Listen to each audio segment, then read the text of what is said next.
Il fut mon professeur à l'Institut d'études politiques de Bordeaux. Passionné par son cours qui devait être à l'époque basé sur l'illusion politique, j'avais osé lui écrire, témoignant ainsi d'une jolie confiance en cet homme que je ne connaissais pas. Mais le plus étonnant dans l'histoire, c'est qu'il m'avait répondu d'une longue lettre sans doute difficile à déchiffrer, comme le suggère dans nos pages son fils Yves Ellul. J'ai hélas perdu cette lettre. C'est pourquoi je fus d'autant plus heureuse quand Yves Ellul nous a proposé un inédit de son père. Ainsi, vous allez pouvoir lire dans nos pages un long texte issu de l'Éthique de la sainteté, écrit par Jacques Ellul.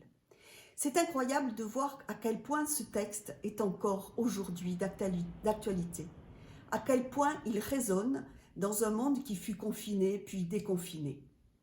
Il y parle de la mort, de la maladie, de la finitude, des seuils.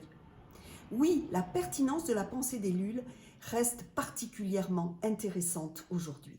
C'est pourquoi nous avons demandé à des philosophes, des théologiens, essayistes, politologues de commenter ce texte.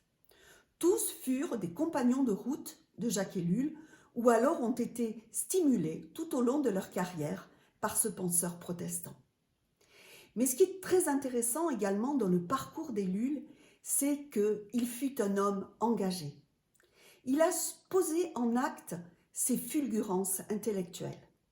Ainsi, écologiste avant l'heure, il a défendu la côte aquitaine et l'a préservée du bétonnage. Et c'est encore vrai aujourd'hui.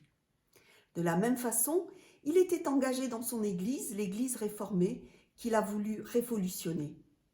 Et il était aussi auprès des jeunes en difficulté à Bordeaux.